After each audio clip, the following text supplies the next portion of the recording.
I went to sleep. Next morning I wake up and President Trump gave a speech about the video.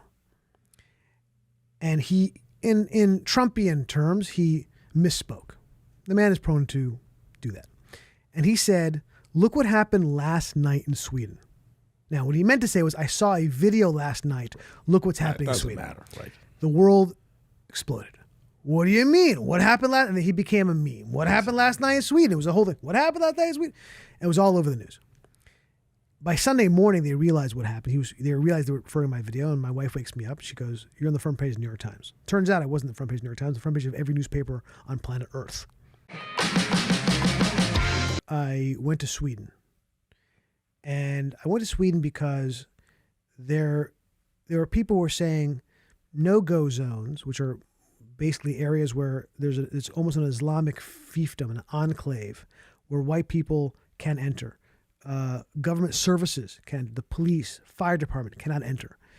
And the left was saying, not the hard left, I mean like left of center, the media enterprise around the world was saying, it's a fiction of right-wing conspirators. Mm-hmm. That doesn't exist. Mm-hmm. Not a thing.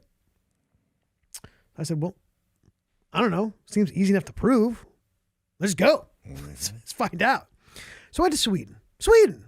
I mean, Swedes, they can't have that in Sweden.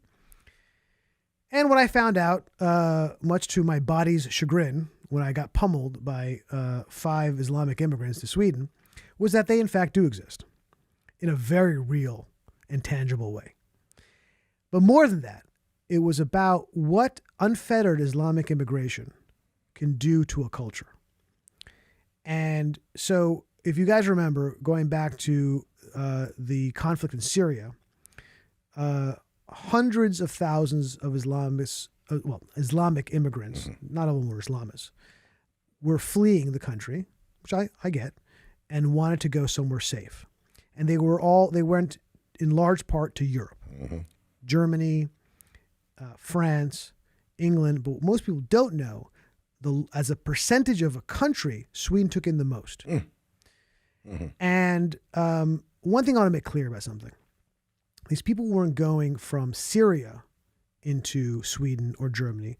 They were going from Turkey. Right. They all went to Turkey, which borders Syria, and they were safe. Mm-hmm. Now they're safe. Now what they're looking for is an upgraded lifestyle, which, by the way, if anybody who's trying to come into this country, Europe, I don't begrudge it in the sense that I would do the same thing. That's the right reason. Now, doesn't mean we should let everybody in. Correct. As a person who lives in a sovereign country, you have the right to try to get in here, and I have the right, living in a sovereign country with sovereign laws, to say, no, there's a process you have to go through. Now, they didn't go through any process to get into these countries. They just let them in wholesale. And once they were in Europe, because of the Schengen, they can go anywhere they want. They can go anywhere they want. So a lot of them settled in Sweden. And what you saw demonstrably was a rise. If you looked at the charts of the rise of Islamic population in Sweden and the rise in rape and murder in Sweden went up the same exact way. Now I'm touching a raw nerve. I get that. People are not happy about touching that raw nerve. But this video became, it's hard to understate how big this video became. So I'll walk you through the story because it's worthwhile. The video came out, I think on a Friday. And, I went to sleep. Next morning I wake up and President Trump gave a speech about the video. And he, in Trumpian terms, he misspoke. The man is prone to do that. And he said, look what happened last night in Sweden. Now, what he meant to say was, I saw a video last night. Look what's happening in Sweden. Doesn't matter, right? The world exploded.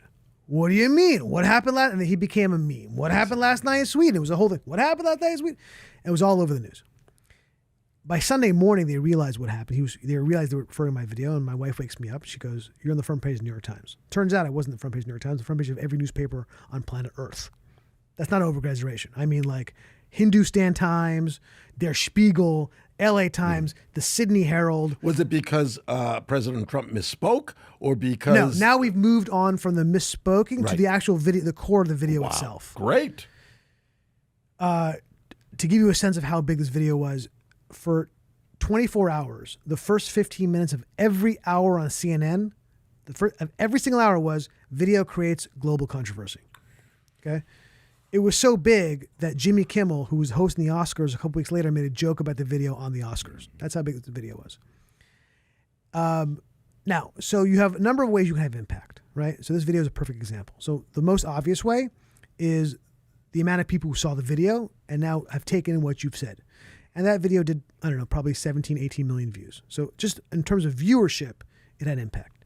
The second level of impact is the controversy it creates. Right. So now it's being discussed in every newspaper on the planet. Right. So everyone in the world is now at least interested in the topic. In the issue. They may disagree, they may agree, Right. but now they're at least debating and discussing it. And the third level impact, which is the one I'm actually most proud of, was after this video came out. As big as it was globally, you can't overstate the impact it had in Sweden itself. It was, to this day, it has impact. To this day. I was in a bar in Norway about a year and a half ago, several years after the video came out. And I was tossed out of the bar because people were pointing at me and chanting racist, racist, racist. In Norway, not even in Sweden, that it was so in the forefront of their minds that they recognized me at a bar years later and they tossed me out. Because you produced a video which accurately stated the conditions Correct. in Sweden. So the ultimate impact of that video was Sweden changed its policy as a direct result of the controversy of the video. And they stopped their wholesale allowance of Islamic immigrants into the country. A little late. It was a little better late than never, right? Because the people, some people in Sweden I was interviewing, they said, we don't care what the number is, bring them all in. I remember that. So there's no limit. There's no limit. That's what they were saying. We have enough room. There's no limit. So yes, I wouldn't say it was too little, too late. It was definitely too little and a little bit late, but not too late because at some point you got to stop it. Right. So that's an example of impact. One other example, I could spend all day talking about the impact of videos. That's a fantastic example, Ani. And I remember you interviewed two policemen on that video.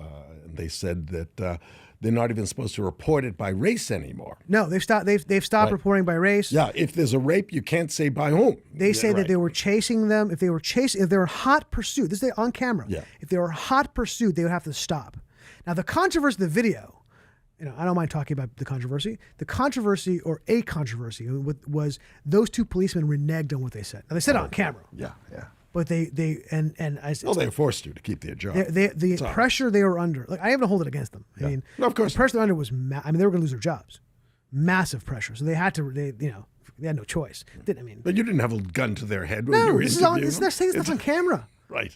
Out of context, just watch the camera. You didn't have them locked up in a room. No, it's right. ridiculous. It's ridiculous. It's ridiculous. It's absolutely ridiculous. Well, that was one video where you actually had physical violence upon yourself, right? Who would have thought? Out of all the places I've gone to, Hezbollah in the Bekaa Valley, the refugee camps, Jenin, where did I get beat up?